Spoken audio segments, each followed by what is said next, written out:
the drill instructors say the most outlandish shit when they're yelling at people. Like, I had to go run one time because I started laughing because one drill instructor made another kid go apologize to the trees for wasting the oxygen that it was producing. All right, Scott. Thanks for sitting down with us, man. What's going on, guys? Great to see you. Yeah, it's great to see you first. I haven't seen you guys in probably a couple of years, and you maybe within the last year or so, just bumping into you on the east side of Wichita. But thanks for having me. Super excited. Glad we could get it scheduled. I know we had a couple back and forths there, so. Yeah. My bad. No, that's all right. I get it, man. These kids are unpredictable. Yes, they are. Yeah.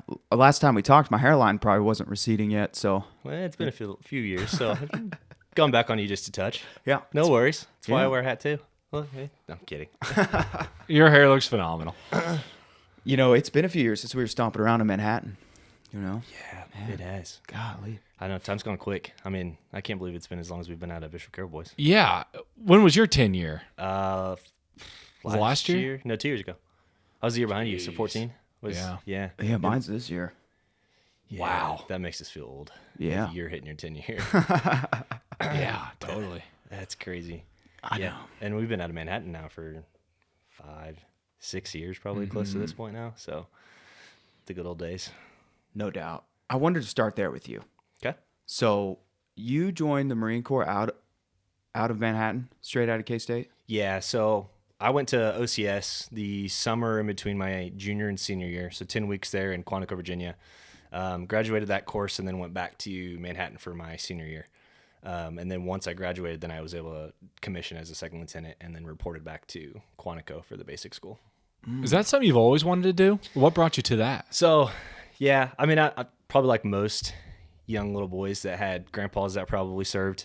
So you heard a little bit of stories from them, or you got history books and you got to read about, the heroes of World War II, Korea, Vietnam. It's, something that's always super interesting to a young kid. But I wouldn't say I really had any real interest in it till I was probably like senior year of high school. I was kind of figuring out, do I want to go to college, maybe do the military, maybe try to go play football somewhere.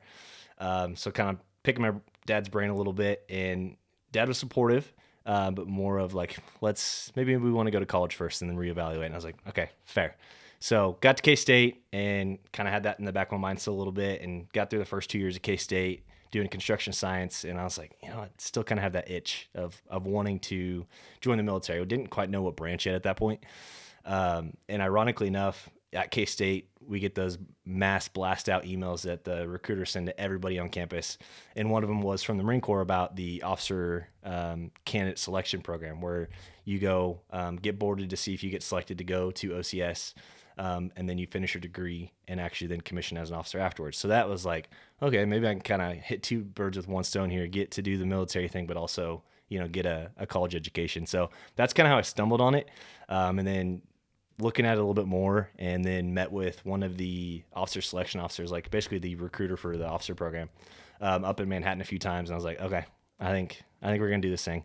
And if I'm going to do it, I might as well pick the Marine Corps. They have the reputation of being like one of the toughest to get into, and typical physical fitness standards. So I was like, all right, let's just do the damn thing. And so that's kind of how I got to doing it. So did you switch paths from construction science? No, I stayed with construction science. So you graduated with a degree? So degree doesn't matter. You just have to have an undergraduate degree as part of the requirements to commission.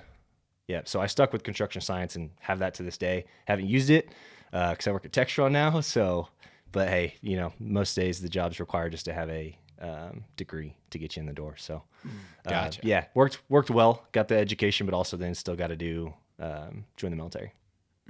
So we always hear that Marine Corps boot camp's really tough, like you said. What did the early days look like for you? Certainly. So there's always a joke, and it was outstanding there in the Marine Corps too, is, what's harder, boot camp or officer candidate school? Because the officer candidate school is just for officers.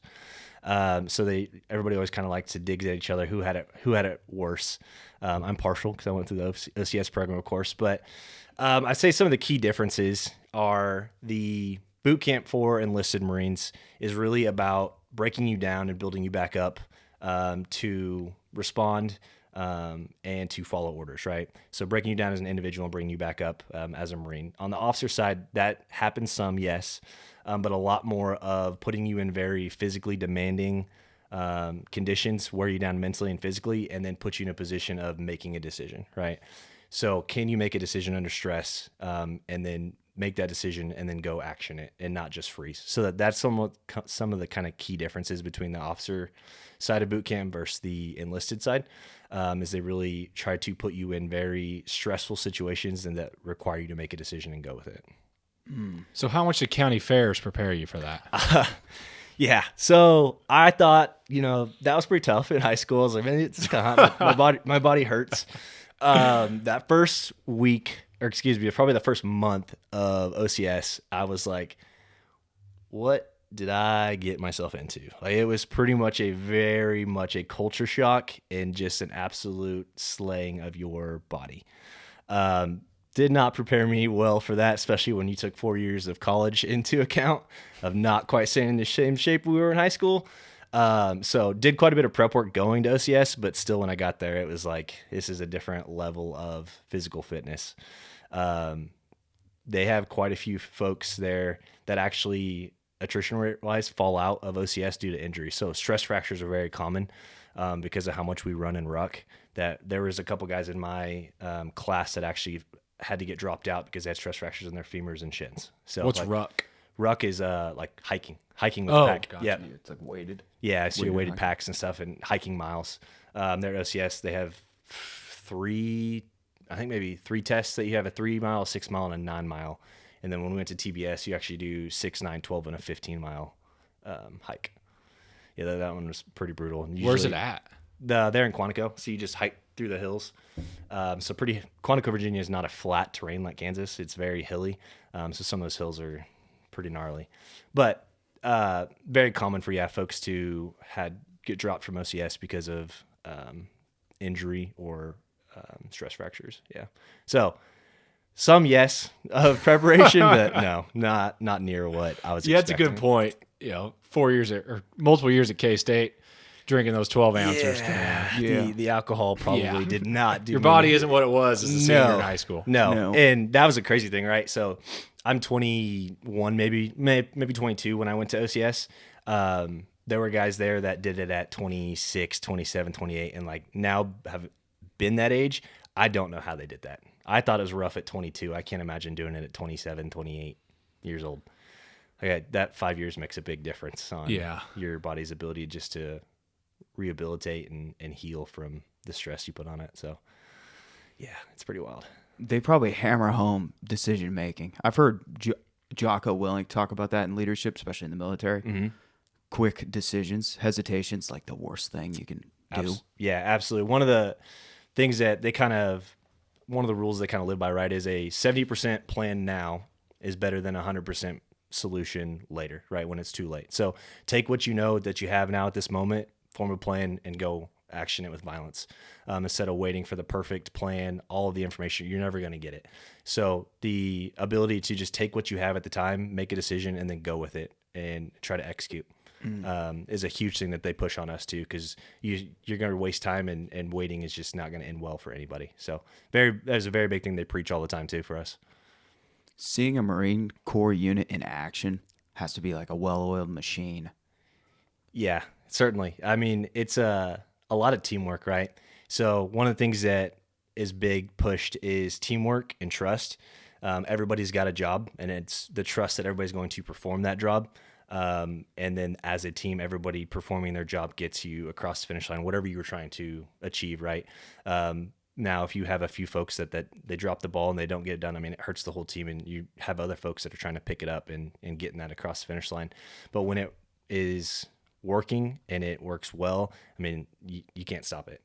It really is a well-oiled machine, and they preach on rehearsals and rehearsals and rehearsals, and just knowing everybody knows their job so that they know when to do it when the time counts. So you were in air defense, is that correct? Yep. So I was an air defense control officer, which basically is we would control and work with usually coalition partners and or other aid branches of the military with air defense. So we tie in with like SAM missile systems, And then we had an organic radar system as well that would see out X miles out in front of us. And then we would basically take that picture of our radar, and we would share that with other agencies of is there incoming aircraft. We'd identify those, friendly or hostile, call out different targeting for the SAM system. And then we also, a big portion is we would be on the radio talking to fixed wing aircraft once they pass off from air traffic control. So air traffic control would have them pretty much up to like 5,000 feet, and then they'd hand them off to my Marine controllers, and then they would talk to them throughout their flights. Our defense technology has to be insane. Yeah. It is. And I always find it humorous is like what the general populace knows of our technology is definitely what is already outdated, right? So that's a simple way to put it. What everybody knows about or what is published online and what is all outdated technology at this point. The things that we truly have are, actually secret and not shared with the common public. And even what we know now, the general public, I mean, that technology is still astounding. Take the raids on Venezuela, right? So those are insane what they were able to accomplish with no casualties, defeating their air defense capabilities that were supposedly some of the best in the world, and we were able to handle that with ease. So it's truly kind of remarkable what military technology we do have. Man, and kind of scary. Right? Like in the right hands, it's phenomenal, but like you see this beautiful technology and so powerful, and the one like you said, like if we know about it, it's outdated. Correct. Like, that it boggles your mind. What's the technology out there? Yeah. God. Yeah, Is it God back there doing boggles something? your mind, Like, right? So yeah, that's always something that's kind of been crazy for me to even like kind of conceptualize is who knows what's out there. I mean, unless you have the clearance to know about that or need to know about it, then like you don't know about it. You just may see that we did something on the news, but it's kind of crazy, right? Yeah. Like I wonder what level you have to be to know. Like you think the president knows everything? You have to assume, right? Because he's the one that authorizes some of these things. Maybe. But even like the way the secret clearances and top secret clearances work, it's like a need to know, right? So just because you have the top secret clearance, you may not need to know about that because it has nothing to do with your job. So you don't just get like the top secret clearance and now you get to know everything. It's really a need to know and specific for your job.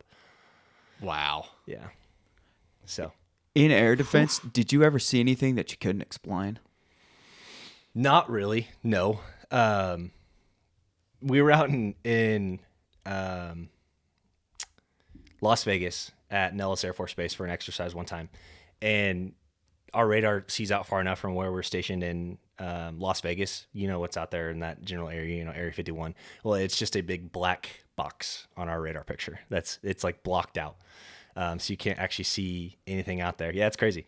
So that's probably like the closest thing I'd say that I'd seen something that's like, I don't know what that is. It's like just truly blacked out, and they call it the container, and just kind of nobody really talks about it. Interesting.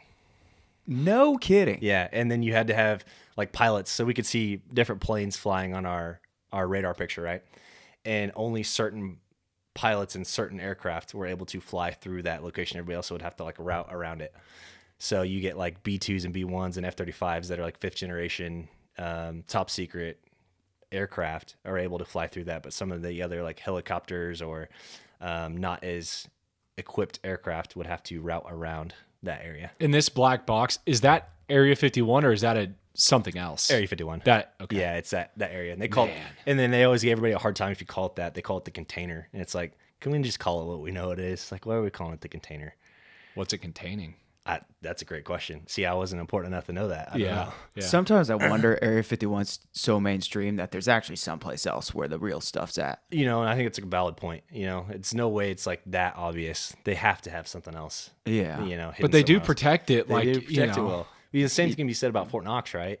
That's supposedly where all the gold's at, but has anybody ever actually seen it? Right. I don't think they've done an audit on Fort Knox for decades. There's probably a reason for that. Who knows if there's anything down there anymore? Financial system could collapse if nothing's in there. Yeah. So when's the last time you heard about anybody even talk about Fort Knox? So Yeah, I think it's right. like another like a valid one of like it's the well-known one, but is it really the real deal? I don't know. Food for thought, I guess. I don't think we want to know. That's kind of where I'm at. It's kind of how I felt about Area 51 too is like, I don't know. I'm happy in my life. I don't need to know something weird that's gonna make me just stay up at night thinking about it. Yeah, the possibilities are endless with yeah. Area 51. knows? Completely endless. Yeah, it could be something that's like super dumb, or it could be something like crazy, like everybody always jokes about the extraterrestrial life, but it could be something so much less than that, and they just have it as a ploy. I don't know. Crazy. Yeah.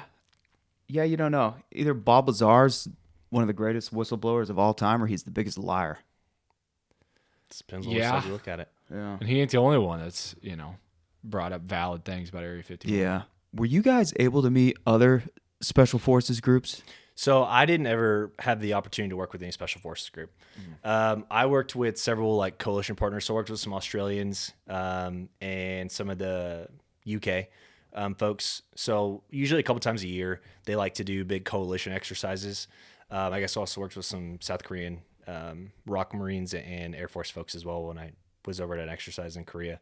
But yeah, a couple times a year we like to do coalition exercises. So that was always super cool to get to work with some of the allied partner nations and kind of see how they like to do things a little bit different than like we do. But also it's just an awesome opportunity just to meet folks from around the world, right?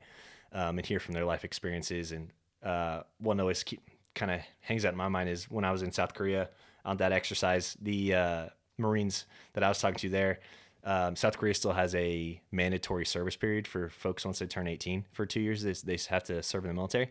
And so it was always interesting hearing their perspective of some were like super in favor of it and think it's awesome. And others were like literally from the moment they got in counting down the days so they could get back out.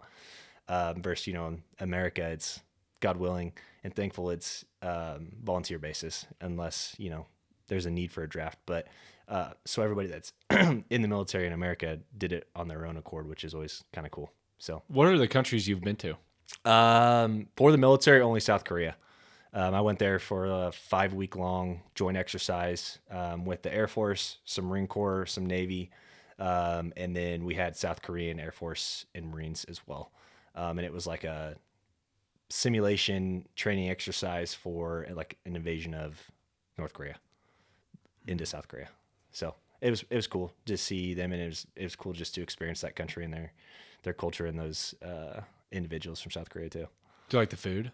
I did. I ate so much beef bulgogi. Unbelievable amount of beef. Never heard of that. What is that? It's basically like white rice and then like really stringy, thin slices of beef that's like marinated and then it's cooked very quickly. Say it slower.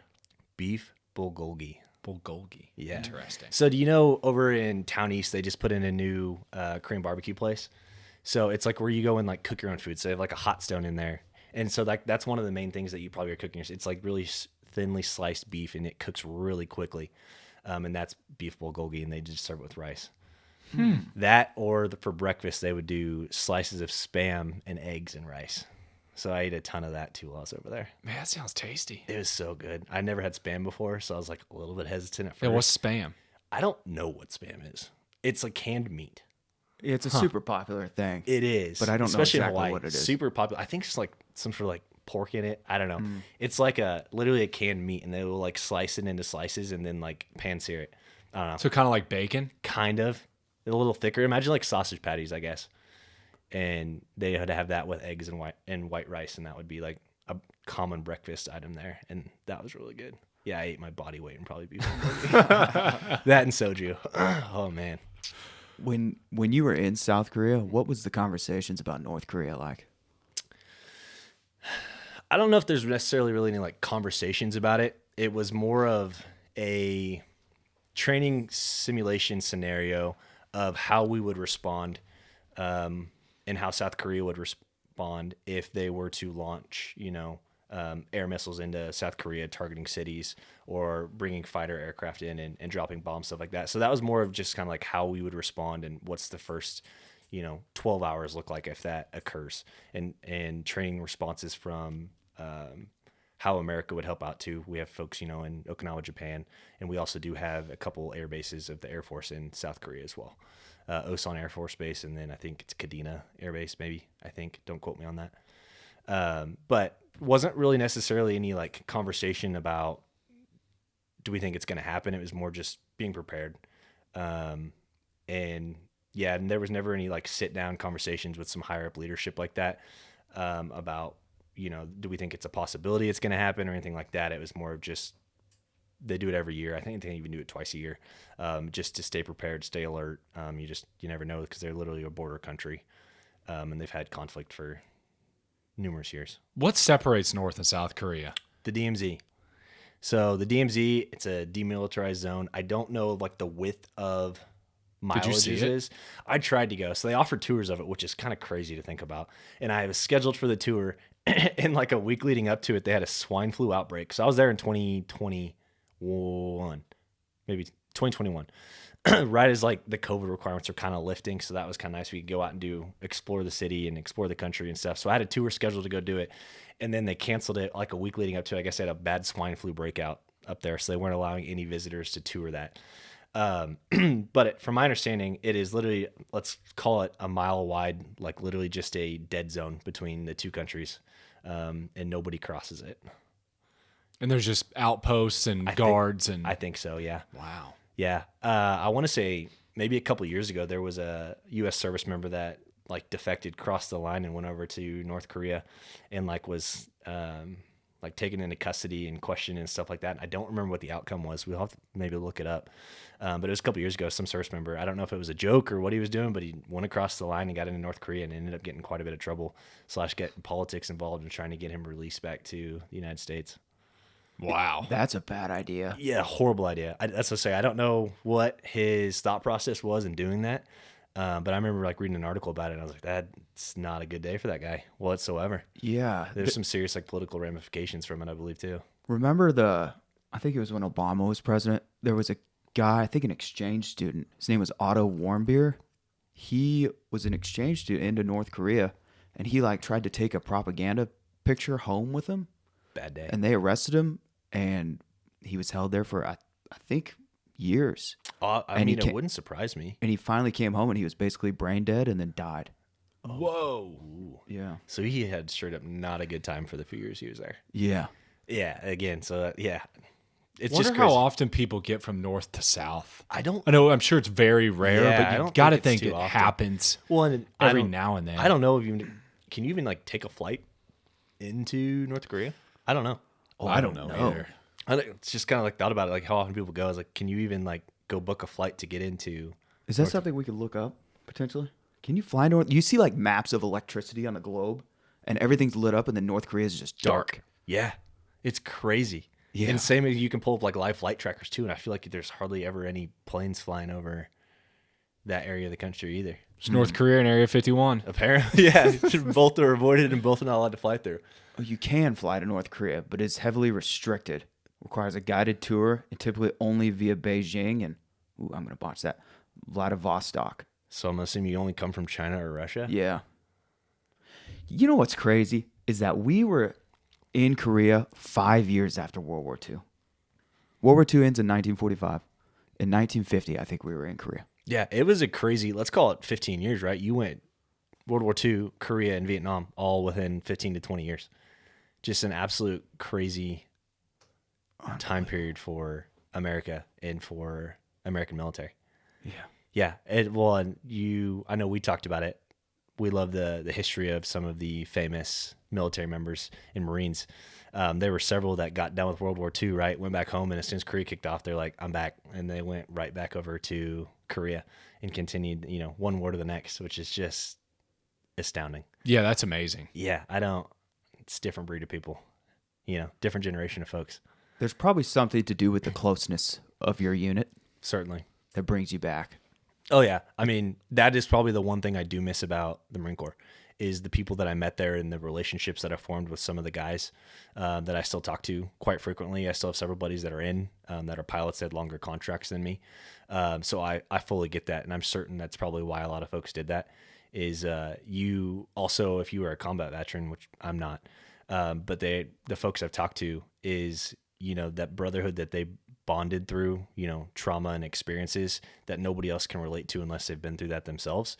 So if they got, back home, not bonding with, getting along with the folks that did not experience the same thing as them. So to get away from that, they get right back into, Korea. And I'm sure that was some relief to be back with folks that understand them and understand what they went through. Yeah. And like World War II, if they were there and they had if you had success, which, we did have success, that's got to be a drug. Like it's got to feel like a drug. Absolutely. Like the high you get from that has to be otherworldly. Well, and I don't know what else could possibly compare to that. Like, you're not going to experience anything like that back in civilization of like, imagine liberating fight one of the cities. Like, the feeling that has to give you. You'll never experience that again. No, and especially if you run across folks that you did liberate, right? Like, they're coming up and you are literally their lifesaver, right? You have liberated these people from probably certain death. And so, the gratification that you're feeling from that is probably, like you said, out of this world. Yeah. It's nothing to compare it to. Yeah. No. Especially retaliating after an unprovoked direct attack on Pearl Harbor. Yeah. Like fighting in the South Pacific, advancing in the South Pacific. You're getting revenge, Certainly. Yeah, you are going to get revenge for what they did to your American friends and family and brothers in the military that happened to.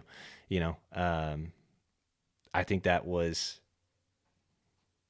truly probably a lot of the driving force behind, the Marines' ambition and success in the Pacific is, they're going to get revenge and make up for what happened in Pearl Harbor. And I know that most of the time it was mostly the Marines in the Pacific Theater. Yeah, there were some Army folks that helped as well. I mean, you had MacArthur there in the Philippines and stuff, but most of the island hopping was done by the Marine Corps. And they had a very different war experience than, the folks that fought in the European theater too. We talked about the difference between, what's the miniseries called? Band of Brothers versus the Pacific. And I mean, if you just watch those two, you can see it is a glaring difference in theater that they fought in. Yes. Two different enemies. Yeah, certainly. Both are antagonistic, but they both fight in two completely different ways with two completely different moral compasses. Germans obviously had very little moral compass for what they did with the Holocaust, but the way that they fought, completely different from the Japanese. Oh, completely different file styling. You're 100% correct. Yeah, like you did not see, bonsai charges in the European theater, but you certainly saw that in the Pacific theater where they were willing to throw 200 people at you and not a single one of them walked away from it. And that was just their form of attack, which is crazy. That's where you get the folk heroes of Johnny Basilone and, Sledge. Yep. And so those are guys that just stood tall when it was everything in the world was thrown at them. So they're just, those guys are awesome. And you touched on, do we learn a lot about our historical figures going through boot camp and OCS? Absolutely. So at OCS, you're graded upon three things for graduation. It's academics, physical fitness, and then leadership. And the academics piece, is a lot of it is Marine Corps history. So you're tested on Marine Corps history. They teach it, and then you're tested on it. Simple tactics at that level, uniform code of military justice, and then like close order drill. So there's a bunch of the things, but really big emphasis on, the guys that came before us in the history and lineage that they have brought into the Marine Corps. Most of the time, the installations and in the buildings on the bases, they're all named after prominent, most of the time, Marines that had died in combat or did, extraordinary feats of heroism. Yeah, Colonel Gann was telling us you're standing on the shoulders of giants. Correct. Like John Basilone, Eugene Sledge. Like John Basilone, I think he received the Medal of Honor at Guadalcanal. Yeah. And then came back on a war bond tour to promote the war. And he could have stayed stateside, came back to the war in 1945, and then was killed on Iwo Jima. Yeah, on the first day of Iwo he got Jima. married too, not too long before then, and he said he wanted to be back with his men, and could have had the easy cush life of continuous war bonds, but came back to Iwo Jima and then died on the initial wave coming across the beach, which is just crazy, right? You've already proven yourself in Guadalcanal and won a Medal of Honor for it, and then thinking that you still owe more it's wild. We were living on the shoulders of giants, and I am proud about that. But the Marine Corps is, nobody forgets it. Like, it's continuing to be taught, and the history is told to every new Marine that goes through boot camp. So it's now past the time of 70 years, and they're still being told the stories of the heroism and the incredible bravery of the guys that came before us. I wish the public would know more about that sort of stuff. Yeah. I agreed. I think it would do well, and you can go look at the old examples, right, from World War II, but there's still examples. Kyle Carpenter from the Middle East fight. He was a Marine that won the Medal of Honor for jumping on a grenade, and he actually survived. So you should look him up sometime if you get an opportunity. Pretty incredible. Jumped on a grenade to save his fellow Marines, and took a bunch of shrapnel. His torn up arm, lost, I think, eyesight in one of his eyes. So there's modern day examples, but you also can go look at the historical ones from 70, 80 years ago through some of the other wars. But yeah, I think it would do a lot of good for the public to kind of understand what some of these guys and gals have put their life on the line for us here in America. Yeah, Jocko had him on. Yeah, I'm sure he did. Yeah. Because he's one of the few. I mean, there's definitely a couple other ones, but one of the few kind of remaining living Medal of Honor recipients. There's definitely, I don't know the number, but there was not near as many through the war in the Middle East versus, previous wars on the amount of Medal of Honor recipients. But there's a couple. I think there's a couple Army folks and a couple Marine folks that won the Medal of Honor in the Middle East. What's the criteria to receive a Medal of Honor? I don't know. I don't know. Yeah, doing some pretty incredible things. It has to be, I know there's like a few requirements, and if you like pull them up, it'll tell you exactly what it is. But some of it has to be like in the face of like combat, and then like over and above what is considered normal, right? It's usually like absolute insane feats of bravery, or strength, or sacrifice. A lot of Medal of Honors are won, I don't want to screw this word up. Posthumously. Yeah, so they gave their life in favor of their teammates, and so that's a lot of the time Medal of Honors are won. Interesting. Or awarded. I guess not won, awarded. Connor, we just had Father Daniel Dooling on. And it kind of reminds me of getting canonized as a saint. Like having that sort of criteria where you have to do something absolutely crazy. Yeah, and it depends on how you look at it, right? Like that is the ultimate privilege, I guess, for a service member is to be awarded that. But most of the time that comes at the cost of your life, probably. Yeah. So, which you can say most of the time is for sainthood as well. Right. Yeah. It's usually one of the miracles that came at their life too. So ultimate privilege, but usually has a pretty high cost associated with it. Yeah. I think there's even a handful of guys, like you can count on your hand, that received the Medal of Honor twice. Yeah, you're correct there. And there's one, I'm going to space on his name. Yes, there is a handful, and it's probably not many, maybe like under 10. Right. Why cannot think of his name right now? That's wild. That's going to bug me. Yeah. Could you imagine receiving the Medal of Honor twice? No. You got to live through the first one. That's what I'm saying. And that's a rarity anyways. So then to go do it again and to do something that was worthy of receiving a second one is pretty tremendous. You should never have to pay taxes again if you do that. Even if you get one. But get two, you don't have to pay taxes again, sir. Yeah, that's fair. I think that's fair. And I think there's even like, if you are like posthumously awarded, I want to say that like your children receive like a college fund or something too. So there are some perks for it that your family is able to take advantage of if that is the circumstances they fall into. But yeah, I agree. I think taxes should be absolutely off the table. Yeah. For the rest of your life. No property taxes, no income tax. No. Yeah, you just live your life sipping margaritas the rest of your days. Just gravy. Yeah. Yeah.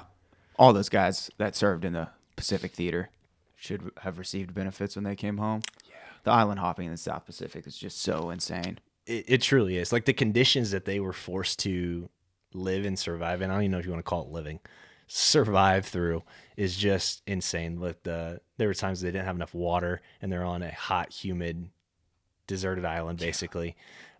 Crabs and rats, and yeah, it's truly crazy. And then you think of like the disease too that comes from tropical islands. I don't know how they did it, to be honest with you. It was so bad that we thought it'd be better to drop an atomic bomb than put boots on the ground in mainland Japan. Push through Japan. Yeah. Okinawa was so bad. I think 12,000 soldiers, American soldiers, were killed on Okinawa.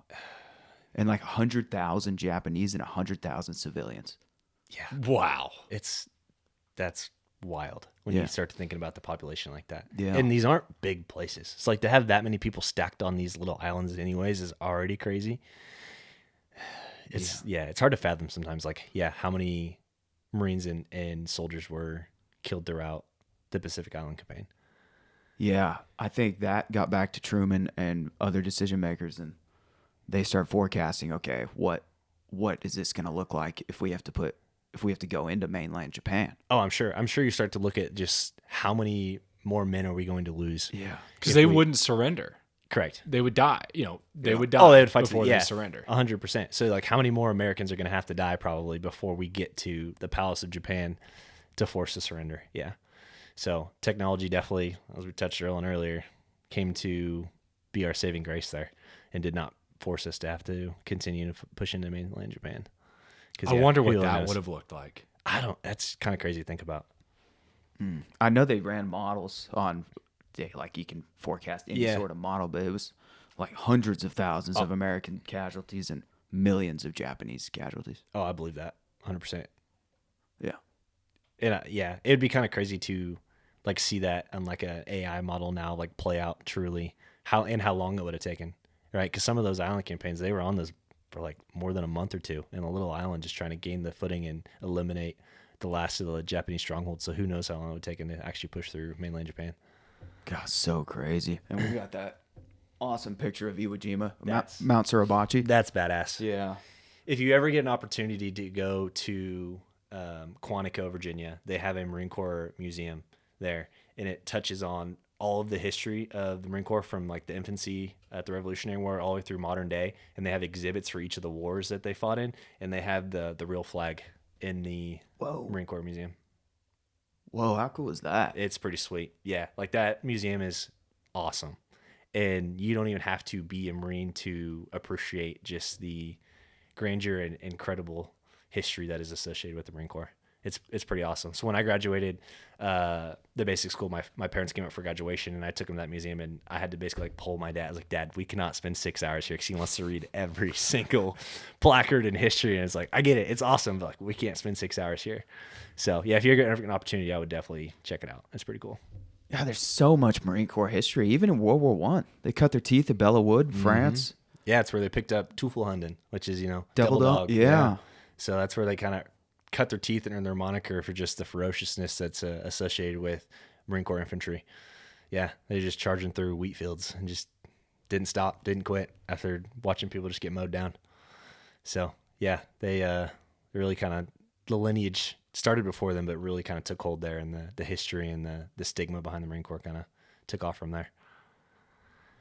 Wow. And I saw you had a couple promotions in the Marine Corps. So I came in as a second lieutenant, promoted to first lieutenant. That's pretty much guaranteed because you'll pick it up after 2 years.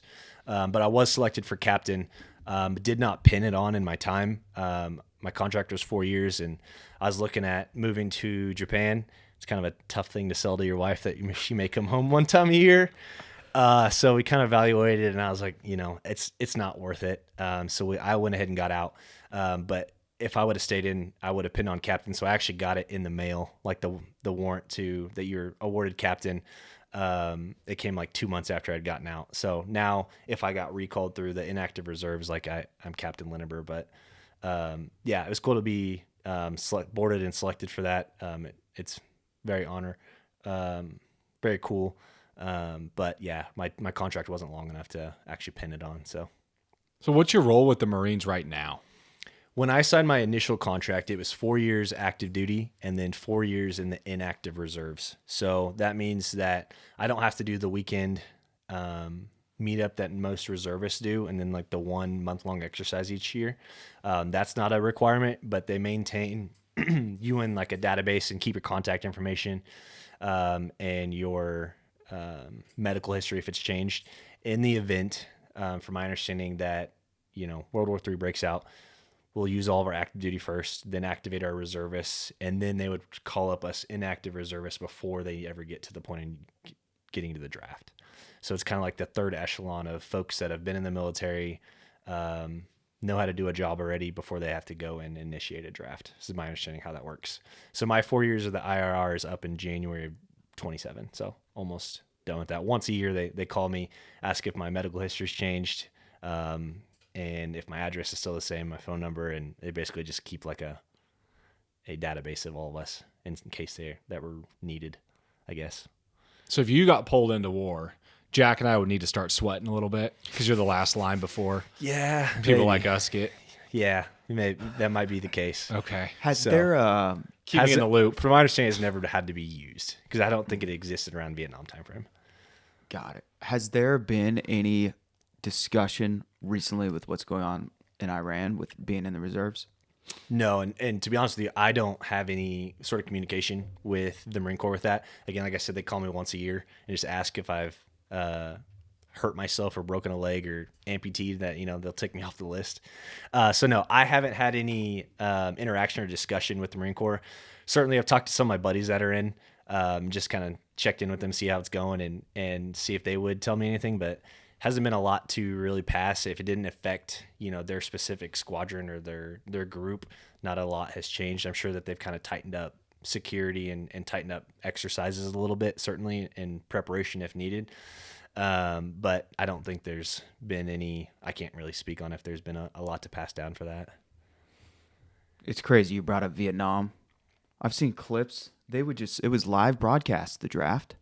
Yeah, it's like a lottery. They would just pull birthdays. Can you imagine? I'm just going to hang out with my parents on the couch and hope that I didn't get just drafted to Vietnam today. Yeah. What a wild concept that is. It's insane. Imagine what the public perception would be if they did that today. Oh, gosh. I can't imagine it goes over well in the slightest bit. My God, no. No. And you also look at our generations now. I don't think that the vast majority of people are in a position that they would do well in the military versus the folks that were, pulled out of the draft. So I can imagine there's quite a bit more backlash on getting selected now than they did back then. Right. Because you got to think Vietnam, their grandfathers probably fought in World War I. Their fathers probably fought in World War II. Where us, none of our, some fathers did fight. The vast majority of our fathers did not fight. No.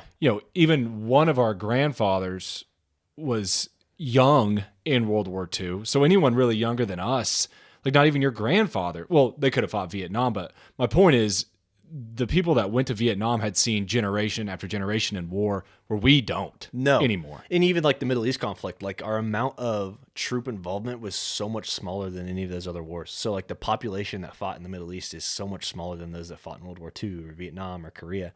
So yeah, the direct line of that, yeah, you probably don't know anybody that. No, we has just been in the military. separated from it. Yeah.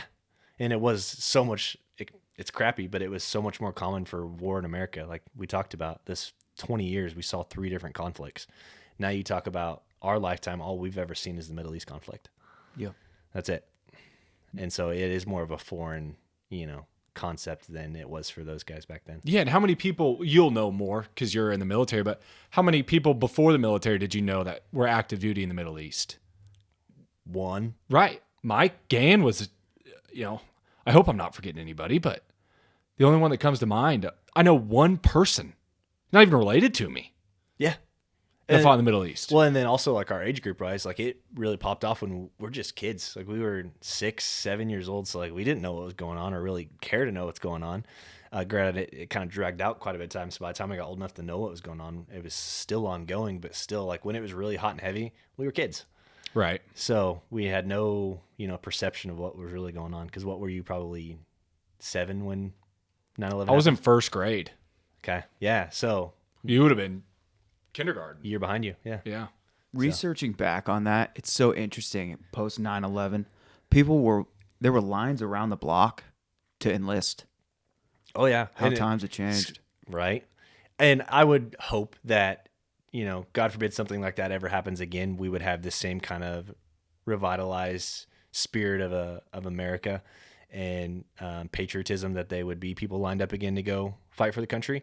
That's what we would hope would happen. God willing, that doesn't happen, anything that requires that. But yeah, I think that, times have changed in terms of that. It's a lot more far and few in between, I feel like, that would be willing to want to go do that. I think that if a 9/11 type of thing happened, I think we'd be surprised by the amount of people. I'm because hopeful. it's just opportunity has to present itself. It's hard to be super patriotic when you're just rolling through your 9 to 5 and blah blah blah, paying your taxes. It's just common life. Yeah. Where if something like that happens, it's like, gives you a okay, this reason. is a lot bigger than just this. Yeah, it gives you a reason too, right? Like I'm gonna go serve my country and the other people around me. Like, I want to protect my friends, my family, do my part.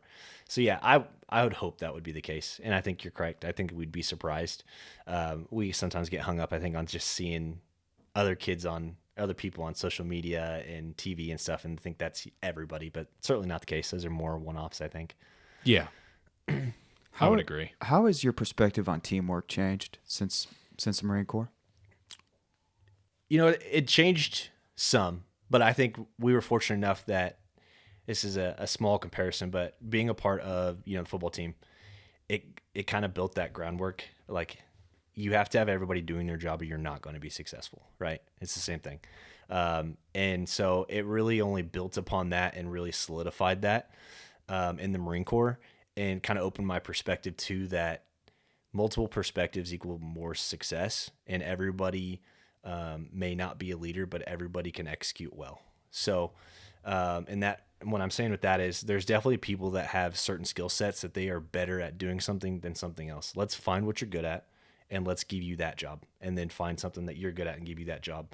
And that way everybody can kind of be in a role that they are going to excel at. That's ultimately going to help the team.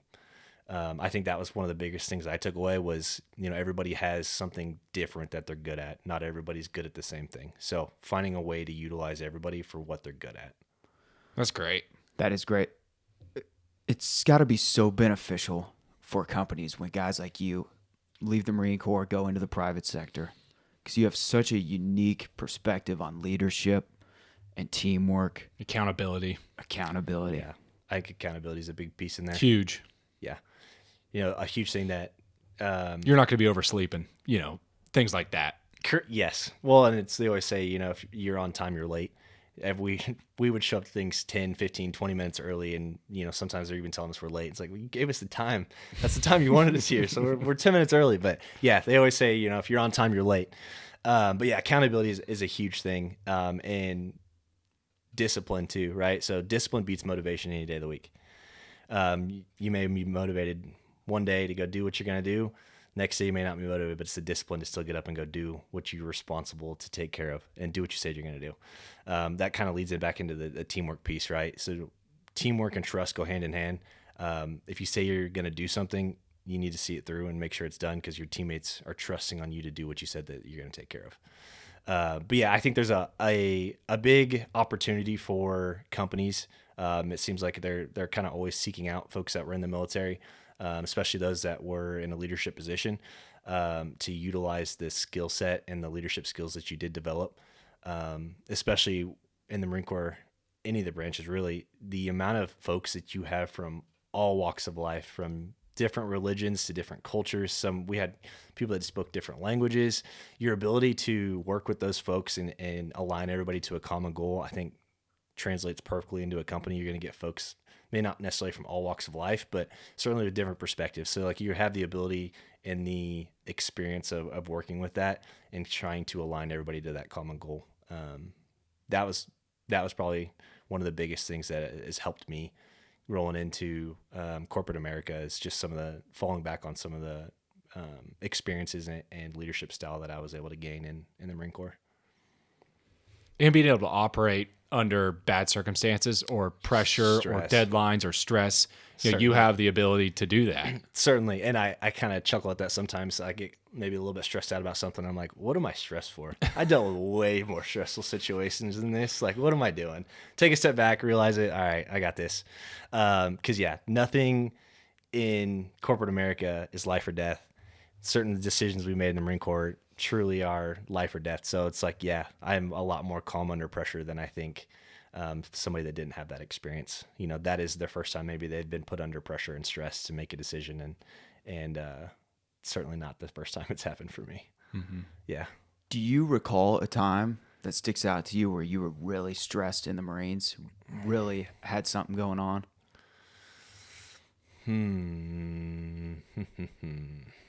Not where anybody's like life was dependent on it. Did you ever get pushed to the brink during boot camp? There were a couple times in boot camp where like, dude, this sucks.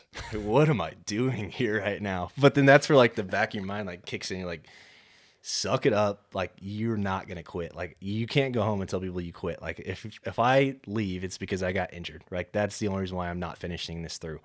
But yeah, there were days where like sleep deprivation and my body hurts. Like, they just ran us through the ringer, and now we're out on a evaluated leadership where you're leading a small fire team or squad through a tactical maneuver and stuff like that. So it's like they have a lot going on, like machine gun bursts, fake grenades, stuff like that. So they're yelling at you to make a decision. So like that's where you're put under extreme pressure to make a decision and then go execute what you decided to do. It may not be the right decision, like absolutely may not be the right decision, but you made one and got the team moving, and then you went and did what you decided you were going to do. So yeah, there's times like that came really close to like, whoo, this is real. But that's probably the closest I probably ever came to like, I'm at my tipping point here. What were some of the sleep depriving exercises they put you guys through? So this is different from boot camp than OCS. At OCS, they like to jack with your sleep by making you write essays. So, and the essays will be a crock of shit. So like you could just a crock of shit. They'll be like, maybe you had something that's like a little bit jacked up with your uniform, or you didn't have your boot blouses correct, something like that. Well, drill instructor will be like, oh, so you have no respect for the Marine Corps history of the uniform, right? I need a 300-word essay by tomorrow morning on the history of the Marine Corps uniform and the significance of it. So they just give you like a crock of shit essay. But the kicker is you have to do it at night with a headlamp while you're trying to sleep, and you have to turn it in the next morning. So when I was trying to, get some sleep, I am up for 2 hours writing a stupid essay that I could turn into when lights came back on at 5 a.m. So that was one way they jack with your sleep. So you would have to turn in your essay in the next morning, and you already had limited sleep. So now you just lost out on an hour and a half, 2 hours of your sleep. Or so you're staying up late with a headlamp to study your academics because you have a test the next day, but we also are getting woke up at 4:30 for PT. So it's like they really like to try to mentally and physically exhaust you before they're putting you in these situations of intense pressure and stress. Wow. Yeah. That's intense. Yeah, and that's what it's literally a crock of shit for what you. There's no way they're reading them. They'll just count your words. They're not reading anything because it'd be exactly 300 words, no more, no less. But then to have fake grenades going off and whatnot, and having you make a decision on 5 hours of sleep over the last X amount of days, like that's hardcore. Yeah, that's the whole point behind it, right? Do you possess the ability to calm yourself, make a decision, and then also possess the skill set to get your teammates to do what you're trying to do as well, right? So getting them across the finish line too. Yeah, it was something. So I would do it again in a heartbeat. I don't think I could do it at my age right now, but I absolutely would do it again. I have no regrets about doing it. I was going to ask you, do you look back on it fondly? Now that I'm done with it, absolutely. If you would have asked me like the week after I got joined, I'd be like, no, I'm not doing that again. Not going back. Can't pay me to go back. Not doing that again. Now, yes, and I think I'm proud of myself for it. Like it was an ass kicker for 10 weeks. That one was way worse than TBS. TBS is a lot more. It's 6 months long, and there's definitely some days that suck, or even a week that sucks, but it's not near the grind that OCS was. They're trying to make you fail and drop you at OCS. The attrition rate's like 25-30% of the class at OCS. Whoa. Either you fail out for academics, you fail out for leadership, or you fail out for physical fitness, or any of the three reasons you can fail out. And then you also have the ability, they call it a DOR, so drop on request. After week 4, they basically ask anybody like, hey, this isn't for you, or you don't think you can do it, we'll allow you to leave now. Very rarely does that happen. You catch a few people that do that. Most people that drop is because they failed something or their body broke. Man, when somebody messes up in your class, I'm sure it's one of those things where everybody suffers the consequences. Yeah, certainly. And about that is boot camp and OCS is probably one of the funniest places on earth you're not allowed to laugh, right? Like the drill instructors say the most outlandish shit when they're yelling at people. Like I had to go run one time because I started laughing because one drill instructor made another kid go apologize to the trees for wasting the oxygen that it was producing, right? Because he screwed something up. So he's yelling at him, screaming at him. He's like, I need you to go apologize to that tree right now for wasting its oxygen. All that waste that you're putting through the air right now. And I mean, I can't not laugh at that. So then now I'm off running probably down the whole blacktop. So definitely one of the funniest places you're just not allowed to laugh. That's creative. It's Creative humor right there. You will never get more creative humor than drill instructors. Yeah, that's a big time burn. Yeah. It's awesome, some things that come out of their mouth. And I wish I could pull more off the top of my head, but yeah, it's the funniest place. And that's also, I think, some of it, it's group punishments, but that's also where some of the bonding comes in, right? Like going through that together with other individuals, that's where you start to develop that close-knit relationship. And you both can talk about how bad that sucked, and you really just relate to each other. But yeah, group punishments are very much a thing. Do you ever think about being a drill instructor? So officers aren't allowed to.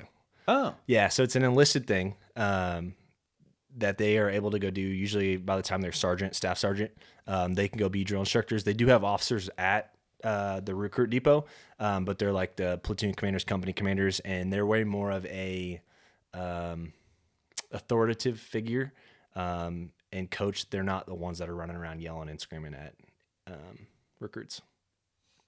So what a unique experience for you. Certainly. And again, awesome. I would do it again in a heartbeat.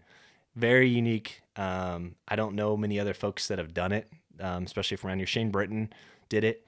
So I talked to him a little bit prior to going to OCS, kind of picked his brain a little bit. And then Captain Chris Norgren was the only other two individuals I know from Wichita that's done the Marine Corps officer route.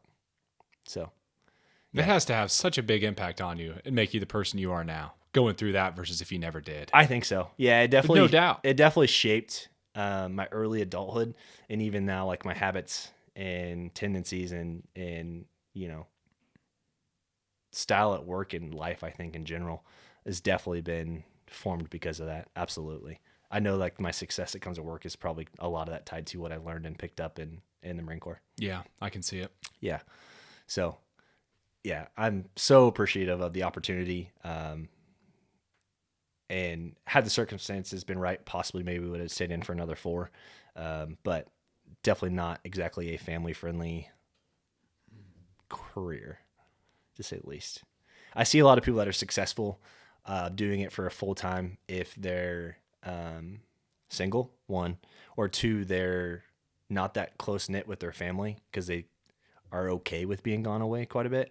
My family and my wife's family, we're both from pretty large families, so we're pretty tight-knit. Like, get tired of missing birthdays and nieces and nephews, graduations, things like that became harder to do as you got a little bit older. So that makes it definitely more difficult to do.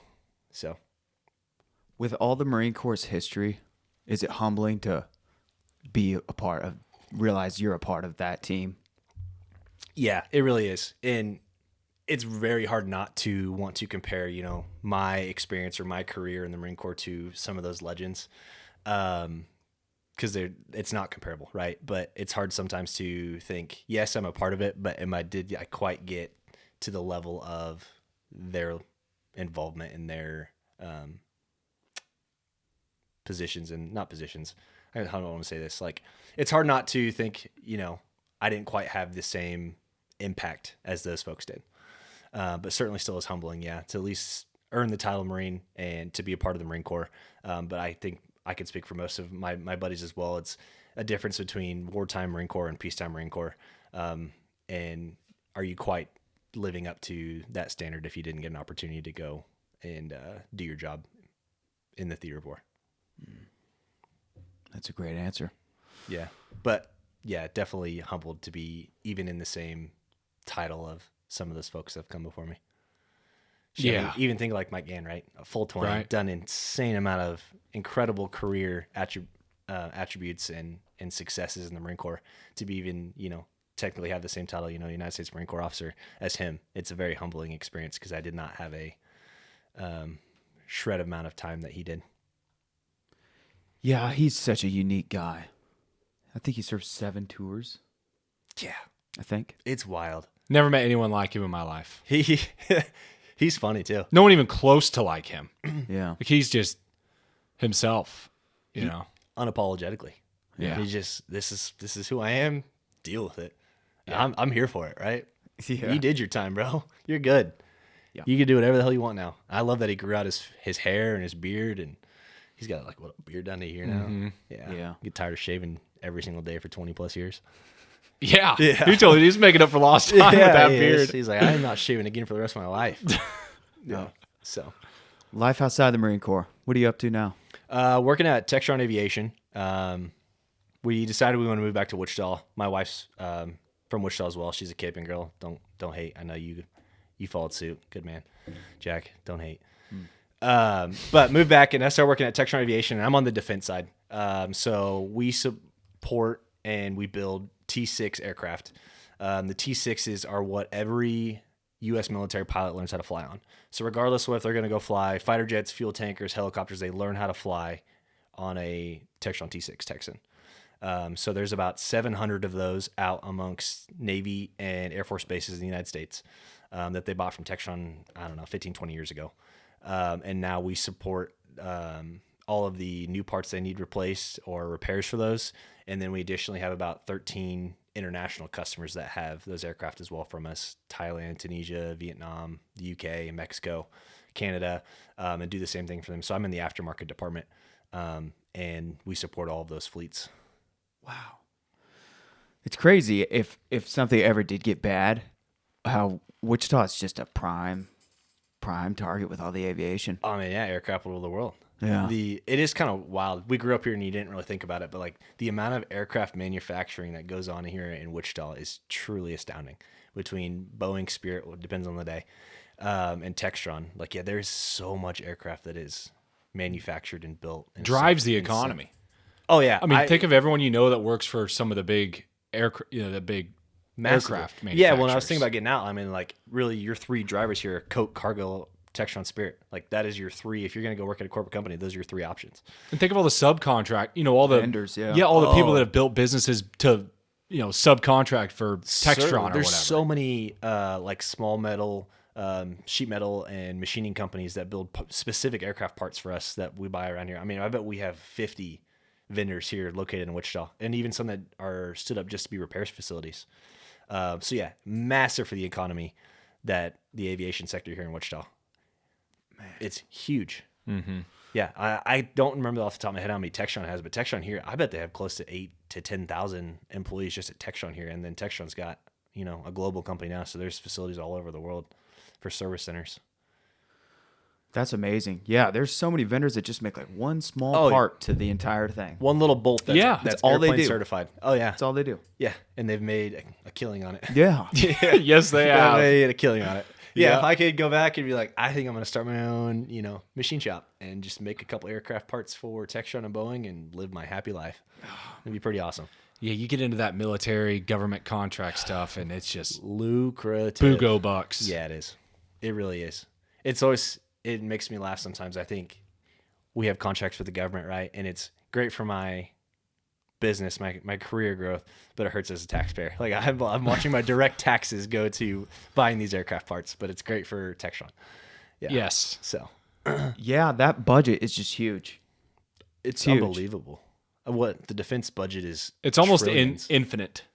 Yeah. It's like- it really is. There's no accounting to it. Like, it's just such a big number. It's like It's ever growing. overwhelming. Yeah, I mean, I want to say our defense spending is most of the time larger than most countries' entire GDP. Yeah. Yeah, which is, when you put it like that, it's just astronomical. Where's it all going? Yeah, it's crazy. Yeah, and then you like look at and it kind of makes sense a little bit. You go look at like the size of the United States like aircraft. I want to say the world's largest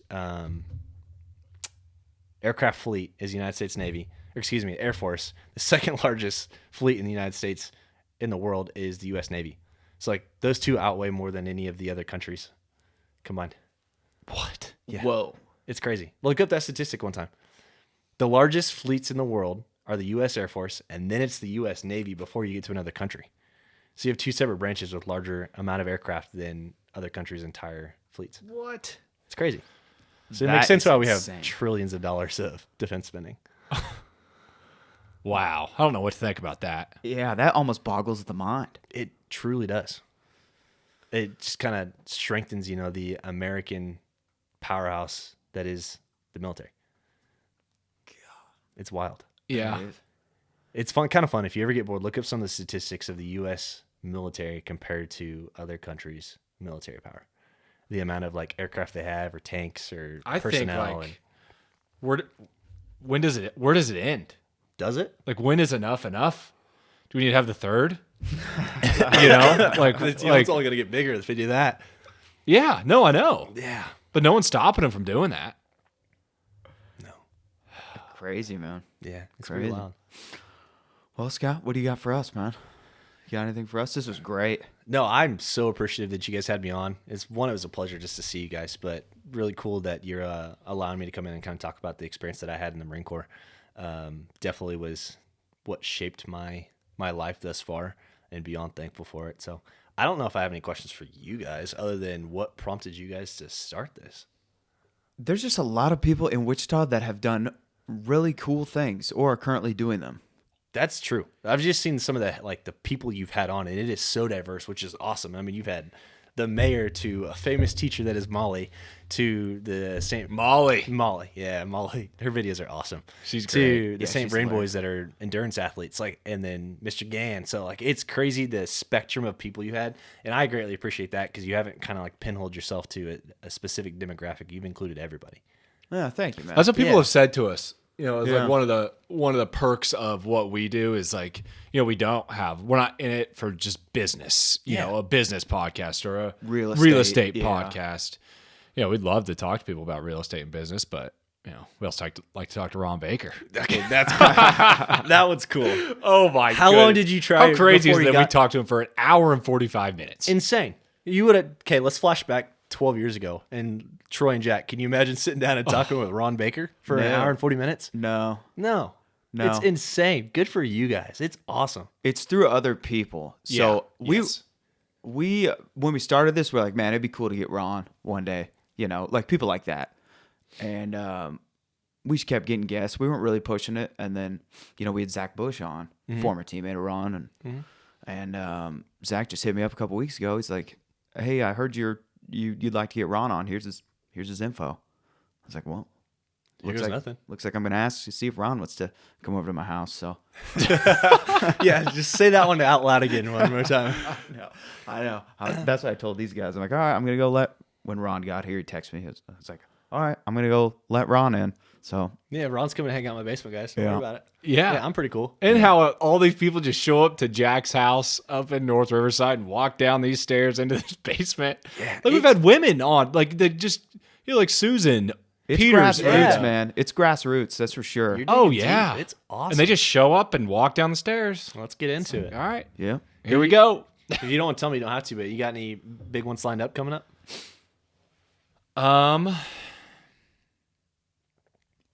Who do we have That's next? a huge Brent Chemnitz. Yeah, Brent Kimnitz, the old pitching coach at Wichita State. Oh, yeah. Okay. Getting him on. That'd be cool. I like that you guys have gotten some WSU into it.